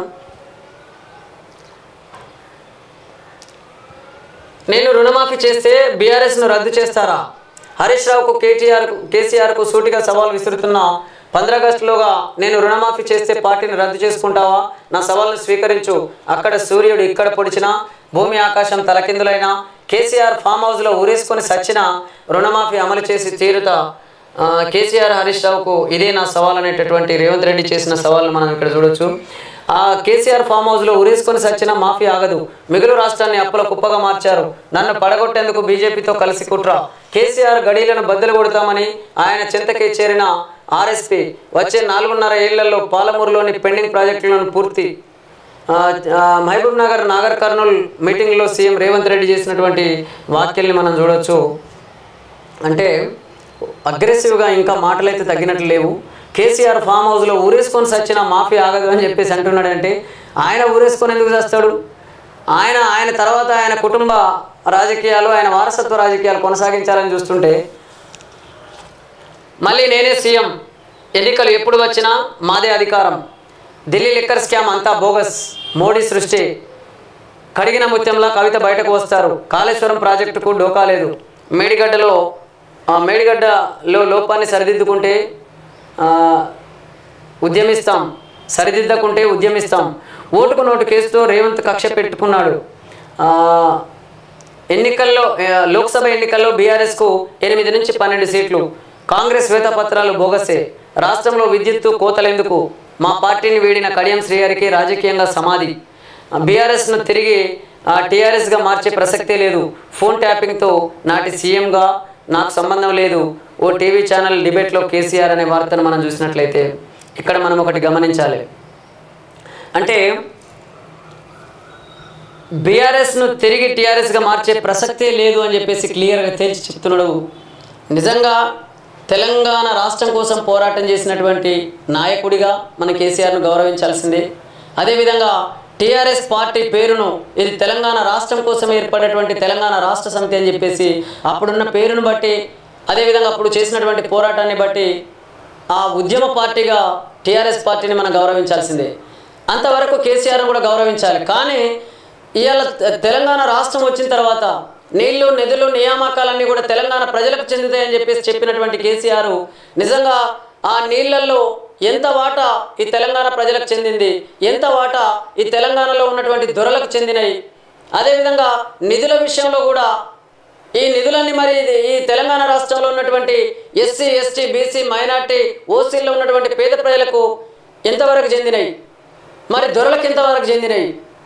అదేవిధంగా నియామకాల విషయానికి వస్తే కూడా మీ పార్టీ పదవులలో ఎస్సీలకు ఎన్ని ఇచ్చారు, ఎస్టీలకు ఎన్ని ఇచ్చారు, బీసీలకు ఎన్ని ఇచ్చారు, ఓసీల్లో ఉన్న మిగతా కమ్యూనిటీ బిడ్డలకు ఎన్ని సీట్లు ఇచ్చారు, మీ దొరలకు ఎన్ని సీట్లు ఇచ్చుకున్నారు. అదేవిధంగా నామినేటెడ్ పోస్టులు కూడా సామాజిక వర్గాల వారీగా ఎన్ని ఇచ్చారు, మీ దొరలకు ఎన్ని ఇచ్చుకున్నారు. అంతేకాకుండా ఇవాళ ప్రభుత్వంలో కూడా ఎవరి ప్రమేయం ఉన్నది, అవినీతి ఎంత జరిగింది, అక్రమాలు ఎన్ని జరిగినాయి, ఫోన్ ట్యాపింగ్లు ఎవరు చేసిర్రు, అదేవిధంగా ఇక్కడ భూ కబ్జాలు ఎన్ని జరిగినాయి, అంతేకాకుండా స్కీముల పేరుతో ఎన్ని స్కాములు జరిగినాయి. గొర్రెలు కూడా కదా, గొర్రెలకు అంటే గొల్ల కుర్మలకు యాదవులకు గొర్రెలు ఇస్తామని చెప్పేసి గొర్రెల విషయంలో కూడా స్కాములు జరిగినటువంటి వార్తల్ని మనం చూసినాం కదా. కాబట్టి ఈ స్కీముల పేరుతో జరిగినటువంటి స్కాములకు కారకులు ఎవరు మీరు చెప్పండి. ఆ కారకులు మీరు కాదంటారా? పరోక్షంగా మీ ప్రమేయం లేదంటారా? మీ పాలనలో అవి జరగలేదంటారా? మరి మీ పాలనలో అవి జరిగినట్లయితే మీరు కళ్ళు మూసుకొని ఉన్నారా, లేదా మీరు ఇండైరెక్ట్గా వాళ్ళకి మద్దతు ఇచ్చిరా, లేకపోతే మీ ఆస్తులు కూడబెట్టుకోవడంలో భాగంగా బినామీలతోని మీరే చేయించిర్రా? మీరు సమాధానం చెప్పాల్సినటువంటి అవసరం ఉన్నదని చెప్పేసి అనేక మంది తెలంగాణ ఉద్యమకారులు అడుగుతున్నారు. వాళ్ళకి సమాధానం చెప్పండి. కాబట్టి ఒకవైపు కుటుంబ రాజకీయాలు చేస్తూ, ఒకవైపు మీ కులాలను అభివృద్ధి చేసుకుంటూ, మరొక వైపు మీ వారసత్వ రాజకీయాలను కొనసాగిస్తూ ఇవాళ మళ్ళీ మీరు నీతులు చెప్తుంటే నమ్మే పరిస్థితులలో నా తెలంగాణ ప్రజలు లేరు అని చెప్పేసి అనేక మంది మేధావులు అంటున్న మాటల్ని మీ దృష్టికి తీసుకొస్తున్నాం. కాబట్టి ఇప్పటికైనా మీ మాయ మాటలు బంద్ చేయండి. మీరు ఏలిండ్రు, మీరు పరిపాలించరు చాలు. తెలంగాణ వచ్చిన తర్వాత ఒక దొర సామాజిక వర్గానికి సంబంధించిన బిడ్డను ఇవాళ సీఎం చేసిర్రు తెలంగాణ ప్రజలు అని అంటే నిజంగా దొరతనానికి దొర పెత్తనానికి వ్యతిరేకంగా పోరాటం చేసినటువంటి తెలంగాణ బిడ్డలు ఇవాళ అదే దొర సామాజిక వర్గానికి సంబంధించిన యొక్క కేసీఆర్ మాటలు విని నమ్మి మిమ్మల్ని పరిపాలనలో కూర్చోబెట్టిరు అని అంటే నిజంగా మీరు న్యాయం చేస్తారేమో, సాయం చేస్తారేమో, తెలంగాణను అభివృద్ధి చేస్తారేమో, తెలంగాణలో ఉన్నటువంటి ఎస్సీ ఎస్టీ బీసీ మైనార్టీ మహిళలందరికీ కూడా ఆర్థికంగా రాజకీయంగా సామాజికంగా సమన్యాయం జరిగేలాగా మీ పరిపాలన ఉంటుందచ్చు అని చెప్పేసి అనేక మంది ఆశించి మిమ్మల్ని గెలిపించారు. 2 దఫాలుగా మిమ్మల్ని గెలిపించిన మీరు చేసింది ఏందయ్యా అంటే స్కీముల పేరుతో స్కాములు, అక్కడ అనుభవదారు కాలాన్ని తీసేసి రైతు అంటే ధరణి పోర్టల్ తీసుకొచ్చేసి రైతులకు చెందాల్సినటువంటి భూములన్నింటినీ దొరలకు చెందే విధంగా మీరు ప్రయత్నం చేసిరా లేదా? మీ గుండె మీద చేసుకొని చెప్పండి అని చెప్పేసి అనేక మంది తెలంగాణ ఉద్యమకారులు అడుగుతున్నారు. కాబట్టి ఇక్కడ నిరక్షరాస్యత పెరిగిపోయింది తెలంగాణ రాష్ట్రంలో. బడులని తెరుగురా నాయనంటే బార్ షాపులు తెరిచిపెట్టినటువంటి పరిస్థితి ఉన్నది. అదేవిధంగా నిరక్షరాస్యతతో పాటు నిరుద్యోగ సమస్య పెరిగింది. అనేక మంది నిరుద్యోగులు ఉద్యోగాలు లేక ఉపాధి అవకాశాలు లేక అల్లాడిపోతున్నటువంటి పరిస్థితికి కారణం మీరు కాదా? మీ పరిపాలన కాదా? అందులో భాగంగానే కదా ఇవాళ నిరుద్యోగులు మిమ్మల్ని గద్దెదించారని చెప్పేసి అనేక మంది మేధావులు అంటున్నారు. కాదంటారా? కాబట్టి ఏ పార్టీ తీరు చూసినా వీళ్ళు హామీలు తప్ప అమలు చేస్తున్నది ఏమీ లేదని చెప్పేసి అనేక మంది మేధావులు మాట్లాడుతున్నారు. అందుకే ఎన్నికల వ్యవస్థలో మార్పులు తీసుకొచ్చి సామాన్యులు కూడా ఎన్నికల్లో పోటీ చేసి గెలుపొంది ప్రజలకు సేవ చేసేటటువంటి పరిస్థితి రావాల్సిన అవసరం ఉన్నది ఈ దేశంలో, ఈ రాష్ట్రంలో అని చెప్పేసి అనేక మంది మేధావులు మాట్లాడుతున్న మాటల్ని మీ దృష్టికి తీసుకొస్తున్నాం. ఎమ్మెల్యేలకు గెలుపు బాధ్యతలు. లోక్సభ ఎన్నికల్లో కాంగ్రెస్ ప్లాన్, పోల్ మేనేజ్మెంట్ పై స్పెషల్ ఫోకస్. మనసంతా పాలమూరు పైనే, ఆ సెగ్మెంట్ పైనే సీఎం స్పెషల్ ఫోకస్. ఇప్పటి వరకు 6 సార్లు విజిట్. కరీంనగర్ ఎంపీ అభ్యర్థి వెలిచాలానే అధిష్టానం ఆదేశం మేరకే నామినేషన్. మంత్రి పొన్నం ప్రభాకర్ మాట్లాడిన మాటను చూడొచ్చు. 10 స్థానాల్లో గెలిపించండి, ఆ తర్వాత రాష్ట్రంలో రాజకీయ మార్పులు. బీఆర్ఎస్ వర్కింగ్ ప్రెసిడెంట్ కేటీఆర్ మళ్ళీ అధికారంలోకి. బీఆర్ఎస్ అనుకున్న దానికన్నా ముందే పవర్లోకి. ఎమ్మెల్సీ చల్లా. నేటి నుంచి కేసీఆర్ రోడ్ షోలు. మిర్యాలగూడ నుంచి ప్రారంభం. ప్రగతి రథం కు భవన్లో పూజలు అనేటటువంటి వార్తను మనం చూడొచ్చు.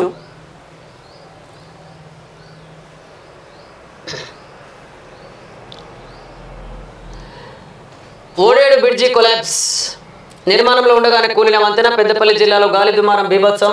విచారణ జరిపి బాధ్యులపై చర్యలు తీసుకుంటాం మంత్రి శ్రీధర్ బాబు. పనుల్లో నాణ్యత లేనందునే ప్రమాదం. కాంట్రాక్ట్కు బిల్ పేమెంట్స్ నిలిపివేశాం చీఫ్ ఇంజనీర్ అనే వార్తను మనం చూడొచ్చు. స్థానిక రిజర్వేషన్లపై సస్పెన్షన్. నేటి బీసీ కమిషన్ నివేదిక తర్వాతి క్లారిటీ. దాని ఆధారంగానే స్థానిక సంస్థల ఎన్నికలు. రాష్ట్ర ప్రభుత్వం నిర్ణయం కోసం వెయిటింగ్. జూన్లో ఎలక్షన్ అంటూ సీఎం సంకేతం. కసరత్తు ప్రారంభించిన రాష్ట్ర ఎన్నికల సంఘం. లోక్సభ ఎన్నికలు ముగియగానే స్థానిక సంస్థల ఎన్నికలు నిర్వహించనున్నట్లు సీఎం ఇటీవల వ్యాఖ్యానించడంతో రాష్ట్ర ఎన్నికల కమిషన్ సైతం కసరత్తు ప్రాథమిక స్థాయిలో మొదలుపెట్టింది. తొలుత గ్రామ పంచాయతీ, ఆ తర్వాత ఎంపీటీసీ, జడ్పీటీసీ ఎన్నికలు నిర్వహించాలన్నది రాష్ట్ర ప్రభుత్వ ఆలోచన. కానీ ఎన్నికలు నిర్వహించాలంటే తొలుత బీసీ రిజర్వేషన్ ఖరారు కావాల్సి ఉన్నది అని చెప్పేసి మనం ఈ వార్తను చూసినట్లయితే నిజంగా ముమ్మాటికి బీసీలకు రాజకీయ రిజర్వేషన్లు ఇవ్వాల్సిన అవసరం ఉన్నది. లేకపోతే మరి ఈ ఎస్సీ, ఎస్టీ, బీసీ, ఓసీ ఈ కేటగిరీలన్నీ తొలగించేసేయండి. అసలు ఈ కులం సర్టిఫికేటే తీసేయండి. కులం సర్టిఫికేట్ అనేది తీసేసి కులాల ప్రకారం రిజర్వేషన్లు కాకుండా కులాల ప్రకారం పెళ్ళిళ్ళు జరగకుండా చూడండి. ఏ కులం వాళ్ళు ఆ కులం వాళ్ళని పెళ్లిళ్ళు చేసుకున్నట్లయితే పలానా శిక్షలు వేయబడునని ఒక చట్టం తీసుకురండి. అన్ని ఇంటర్ క్యాస్ట్ మ్యారేజ్లు అయ్యేటట్టు చూడండి. అప్పుడు కులం అనే సమస్యనే ఉండదు కదా అని చెప్పేసి కొంతమంది మేధావులు మాట్లాడుతున్న మాటల్ని మీ దృష్టికి తీసుకొస్తున్నాను. కాబట్టి ఒకవైపు బర్త్ సర్టిఫికేట్ నుంచి డెత్ సర్టిఫికేట్ వరకు కులం ప్రకారం ఇచ్చుకుంటూ, ఎడ్యుకేషన్స్ నుంచి మొదలుపెట్టి ఆ రిజర్వేషన్స్ పథకాలన్నీ కూడా కులాల ప్రకారం ఇచ్చుకుంటూ, మళ్ళీ కులాల ప్రకారమే పెళ్ళిళ్ళు జరుగుతుంటే ఇక్కడ మళ్ళీ కులం లేదు ఏం లేదు అందరం ఒకటని చెప్పేసి ఒకవైపు మాట్లాడుతుంటారు. మళ్ళీ కులాల ప్రకారమే అన్ని గుర్తిస్తూ ఉంటారు. ఇక మరి కులాలు ఉన్నాయి, ఇక్కడ ఓసీలు ఉన్నారు, బీసీలు ఉన్నారు, ఎస్సీలు ఉన్నారు, ఎస్టీలు ఉన్నారు. ఇట్లా వీళ్ళ మధ్య ఆర్థిక అసమానత్వం ఉన్నది, సామాజిక అసమానత్వం ఉన్నది అని ఒకవైపు గుర్తిస్తూనే మళ్ళీ రాజకీయంగా మాత్రం అత్యున్నత స్థానాలకు సమానమైన పోటీ పెట్టడం వల్ల ఎవరు గెలుస్తారు? బలమైన సామాజిక వర్గంలోని అత్యంత ధనవంతులే పాలకులయ్యే అవకాశం ఉన్నదని చెప్పేసి అనేక మంది మేధావులు అంటున్నారు. కాబట్టి ఈ పరిస్థితులలో మార్పు రాకపోతే పేద ప్రజలు అధికారంలోకి వచ్చే అవకాశమే లేదని చెప్పేసి అనేక మంది మేధావులు అంటున్నారు. Racks success. బాలిస్టిక్ మిసైల్ను విజయవంతంగా పరీక్షించిన ఐఏఎఫ్ 250 కిలోమీటర్ల కన్నా ఎక్కువ దూరంలో ఉన్న లక్ష్యాలను ఛేదించగల సామర్థ్యం ఉన్న air landed medium range ballistic మిసైల్ను వాయుసేన విజయవంతంగా పరీక్షించింది. క్రిస్టల్ మేజ్ 2 లేదా రాక్స్ అనే పేరు గల ఈ క్షిపణి అండమాన్ నికోబార్ దీవుల్లో తాజాగా సుఖోయ్ 30 MKV ఫైటర్ జెట్ నుంచి ప్రయోగించగా నిర్దేశిత లక్ష్యాలను విజయవంతంగా ఛేదించింది అనేటటువంటి వార్తను మనం చూడొచ్చు. నిజంగా దేశ రక్షణ కోసం అయితే శాస్త్ర సాంకేతికతను రూపొందించుకొని ప్రపంచ దేశాలకు ధీటుగా మన దేశం అయితే కొంత శాస్త్ర సాంకేతిక అభివృద్ధిలో ముందడుగు వేస్తున్నటువంటి పరిస్థితి కనబడుతుంది. ఇజ్రాయెల్పై 35 రాకెట్లతో హిజ్బుల్లా దాడి. కౌంటర్ అటాక్ చేసిన ఐడిఎఫ్ ఆర్మీ. ఇరాన్ మద్దతున్న హిజ్బుల్లా టెర్రరిస్టులు ఇజ్రాయెల్పై సోమవారం అర్ధరాత్రి దాడికి పాల్పడ్డారు. సుమారు 35 రాకెట్లను ఇజ్రాయెల్ భూభాగంపైకి వదిలారు. లెబనాన్ సరిహద్దు నుంచి ఈ దాడులు జరిగినట్లు సమాచారం. ఇజ్రాయెల్ కూడా ఈ దాడిని ధృవీకరించింది అనే వార్తను మనం ఇక్కడ చూడొచ్చు. దొడ్డిదారిన గద్దెనెక్కిన రేవంత్. రుణమాఫీ ఇంపాసిబుల్. ఖాళీ బిందెలతో హామీలు ఎలా అమలు చేస్తారు? అధికారంలోకి వచ్చిన 4 నెలల్లోనే ఎండిన పంటలు. ఫైనాన్స్ డిపార్ట్మెంట్లో కమిషన్ ఇస్తేనే బిల్లులు క్లియర్. బీజేపీ మల్కాజ్గిరి ఎంపీ అభ్యర్థి ఈటెల రాజేందర్ చేసినటువంటి వ్యాఖ్యలు మనం ఇక్కడ చూడొచ్చు. అంటే ఫైనాన్స్ డిపార్ట్మెంట్లో కమిషన్ ఇస్తేనే బిల్లులు క్లియర్ చేస్తున్నటువంటి మాట వాస్తవం అని చెప్పేసి ఈ గతం నుంచి మనం చూస్తూనే ఉన్నాం. చాలామంది అంటున్నారు. కాబట్టి ఇక్కడ కమిషన్లు లేకుంటే ప్రభుత్వ అధికారులు సంతకం పెట్టే పరిస్థితి లేదు. కమిషన్లు లేకుంటే ఫైళ్లు కదిలే పరిస్థితి లేదు. కమిషన్లు లేకుంటే పాలకులు పనిచేస్తున్నటువంటి పరిస్థితి లేదు. దీనికి కారణం ఏంటంటే మేము ఎన్నికల్లోకి వచ్చినప్పుడు చాలా పెట్టుబడులు పెట్టి ఆస్తులు అమ్ముకొని ఎన్నికల్లో నిలబడి వాళ్ళ గెలుపొందినాం. మరి ఇప్పుడు మేము చేసిన ఆ అప్పులు ఎవరు తీర్చాలి? మరి అలా మేము ఆర్థికంగా చాలా దెబ్బతిని ఉన్నాం కాబట్టి మరి అవన్నీ ఎవరు భరించాలి? కాబట్టి మీరు కమిషన్లు ఇవ్వాల్సిందే అని చెప్పేసి ఇండైరెక్ట్గానో లేకపోతే మరో రూపంలోనో ఇలాంటి ఒత్తిడి కాంట్రాక్టర్ల మీద జరుగుతుందని చెప్పేసి అనేక మంది మాట్లాడుతున్న మాటల్ని మీ దృష్టికి తీసుకొస్తున్నాం. కాబట్టి ఇక్కడ కాంట్రాక్టర్లు కేటాయించిన తర్వాత కూడా కాంట్రాక్టర్ల నుంచి పాలకులకు కమిషన్లు అందుతున్నాయి అని చెప్పేసి అనేక మంది మేధావులు అంటున్నారు. ఇవన్నీ కూడా ఆగాలి అనంటే, ప్రజాస్వామ్యబద్ధంగా ప్రజలకు పరిపాలన అందించాలి అనంటే ఖచ్చితంగా దానికి అనుగుణమైనటువంటి ఎన్నికల వ్యవస్థను రూపొందించుకొని పరిపాలించుకున్నప్పుడు మాత్రమే ఇది సాధ్యమయ్యే అవకాశం ఉన్నది. ఇక లేకపోతే ఈటెల రాజేందర్ అన్న ఎన్ని మాట్లాడినా, ఇంకొకరు ఎన్ని మాట్లాడినా ఈ వ్యవస్థ మారకుండా ఈ పరిస్థితులు మారే అవకాశం లేదని చెప్పేసి అనేక మంది మేధావులు అంటున్న మాటల్ని మీ దృష్టికి తీసుకొస్తున్నాం. కవిత రిమాండ్ పొడిగింపు. వచ్చే నెల 7 వరకు ఆమె తిహార్ జైల్లోనే. ఈడీ కేసులో బెయిల్పై నేడు వాదనలు. అరెస్టు చట్టబద్ధంగానే జరిగిందన్న ఈడీ, ఆమెకు వ్యతిరేకంగా బలమైన స్టేట్మెంట్లు. రౌస్ అవెన్యూ కోర్టులో న్యాయవాది వాదన అనేటటువంటి వార్తను మనం చూడొచ్చు. హిందువులు భయపడేలా కాంగ్రెస్ మేనిఫెస్టో. హిందువుల ఆస్తులు దోచి ముస్లింలకు బీజేపీ ఎంపీ నిజామాబాద్ ఎంపీ అభ్యర్థి అనేటటువంటి వార్తను చూడొచ్చు. మోడీ వెంట్రుకకు సైతం రేవంత్ సరిపోరు. బీజేపీ మెదక్ ఎంపీ అభ్యర్థి రఘునందన్ రావు మెదక్కు కేంద్రం నిధులపై బుక్ అనేటటువంటి వార్త. ఇక్కడ పార్లమెంటు ఫైట్ను ఒకసారి చూద్దాం. రాహుల్ గాంధీపై కేరళ ఎమ్మెల్యే పివి అన్వర్ తీవ్ర వివాదాస్పద వ్యాఖ్యలు చేశారు.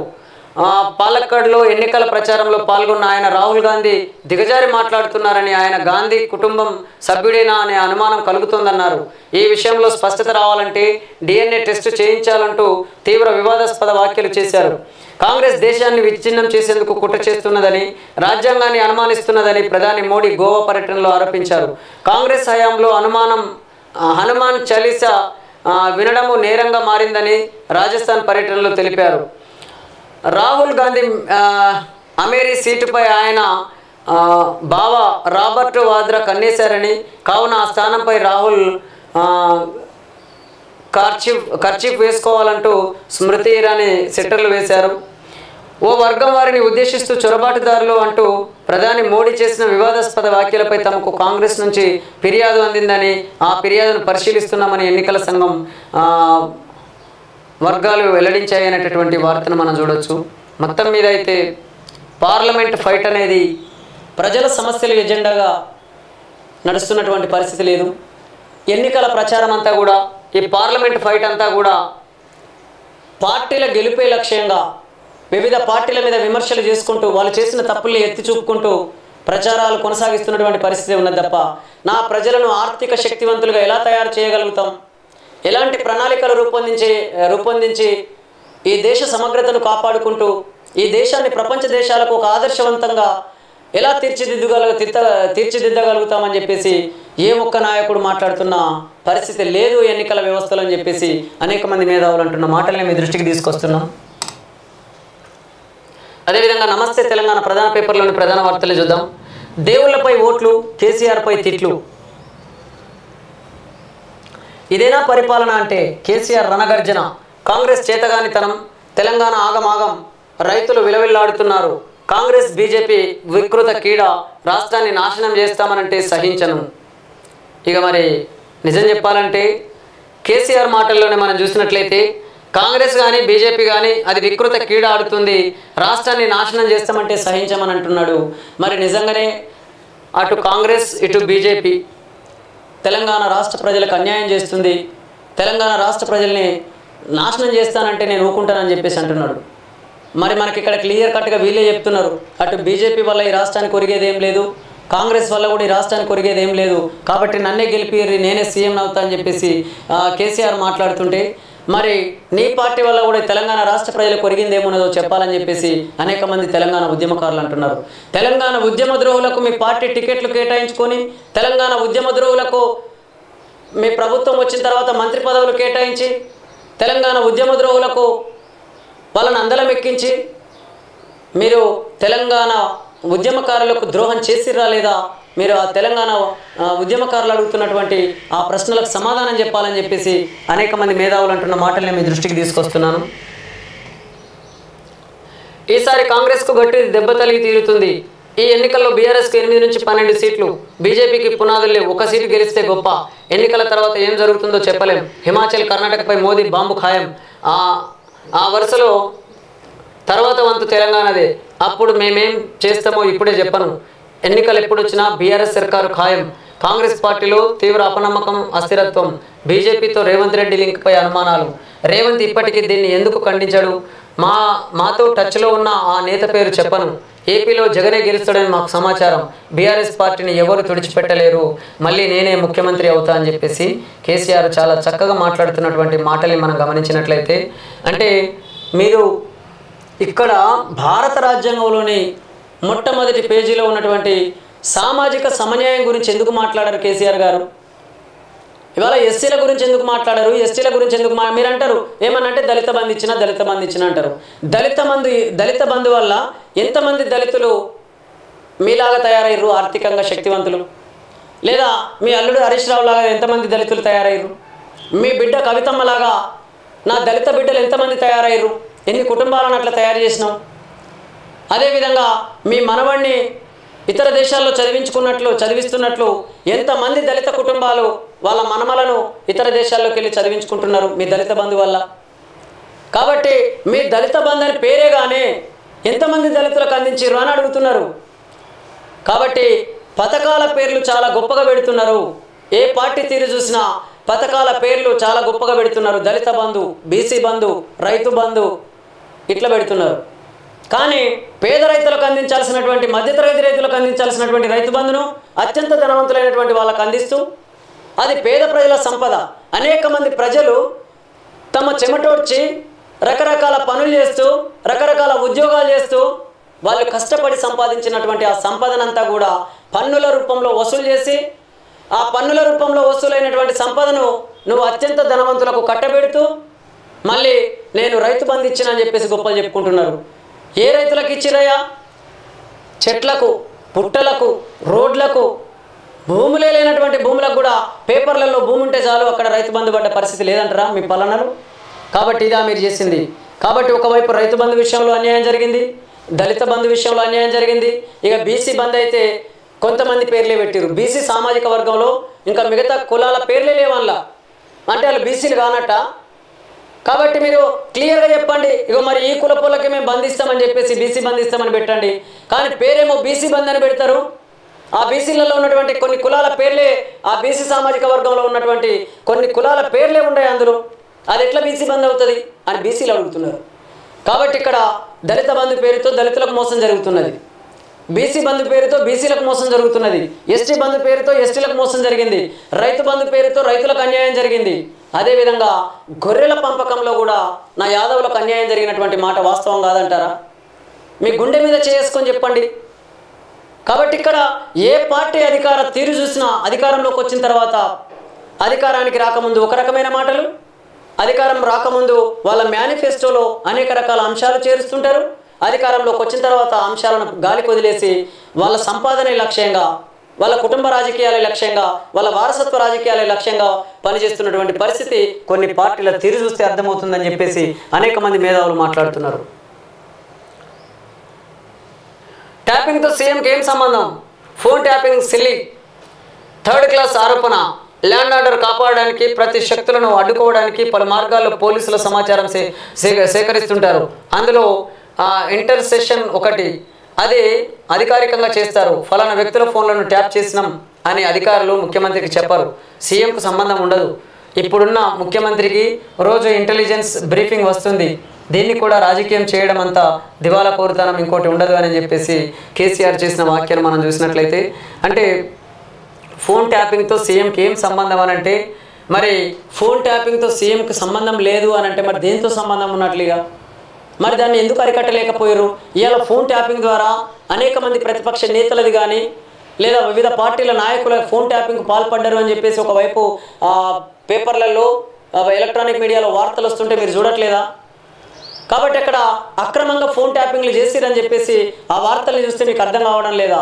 మరి దాని మీద మీ కంట్రోలింగ్ ఎందుకు లేకుండా పోయింది? నేను చెప్తున్న మాట కాదు, అనేక మంది తెలంగాణ ప్రజలు మాట్లాడుతున్న మాటలు మీ దృష్టికి తెస్తున్నాం.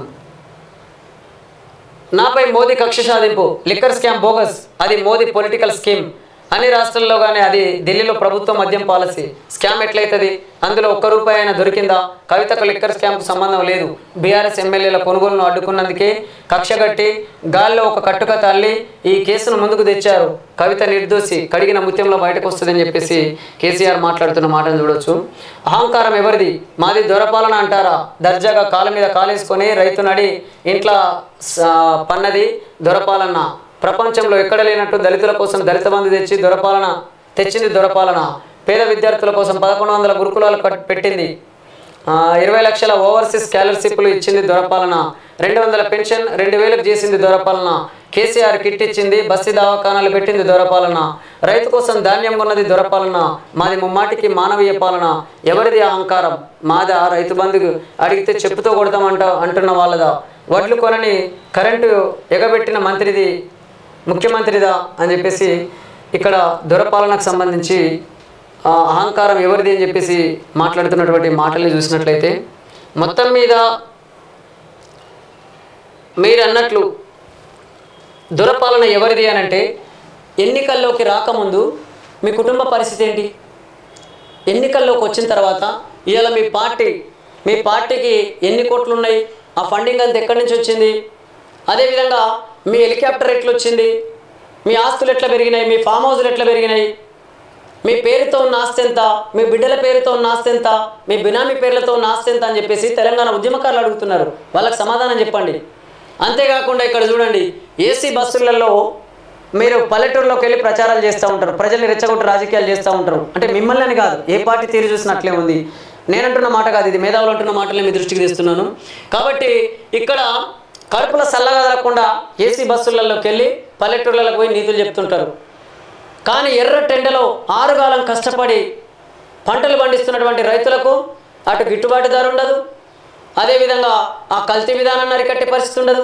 కల్తీ ఎరువులు, కల్తీ విత్తనాలు, కల్తీ పురుగు మందులు, ఇట్లా కల్తీమయం నుంచి వాళ్ళు బయటపడుతూ పండించినటువంటి పంటలు, ఇక ఆ పంటలు రాత్రనక పగలనక అనేక రకాల జీవరాశుల నుంచి ఆ పంటను కంటికి రెప్పలా కాపాడుకొని ఇవాళ కళ్ళాల్లోకి తీసుకొస్తే ఆ కళ్ళాల్లో అటు వడ్లు కొనకుండా మళ్ళీ అందులో తూకంలో కూడా అక్రమాలు, ఆ తర్వాత గిట్టుబాటు ధర లేకపోవడం, ఇట్లా అనేక రకాలుగా రైతాంగం నష్టపోతుంటే ఆ రైతాంగం గురించి ఆలోచించకుండా మీరు మీ పార్టీ గెలిపే లక్ష్యంగా మీరు ప్రజల్ని రెచ్చగొట్టి రాజకీయాలు చేస్తున్న మాట వాస్తవం కాదంటారా?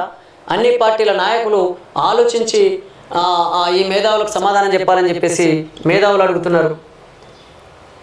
నేడు ఇంటర్ ఫలితాలు 11 గంటలకు విడుదల చేయనున్న ఇంటర్ బోర్డు, రేపు జేఈ ఫైనల్ రిజల్ట్స్ అనేటటువంటి వార్తను మనం చూడొచ్చు.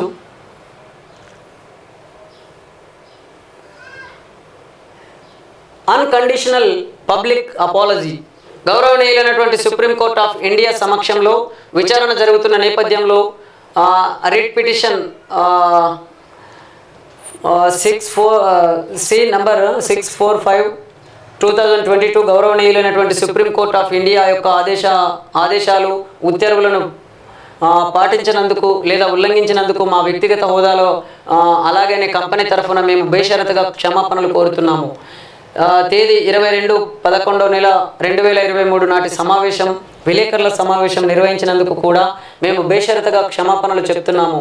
మా ప్రకటనలను ప్రచురించడంలో జరిగిన పొరపాటుకు మేము మనస్ఫూర్తిగా క్షమాపణలు కోరుతున్నాము.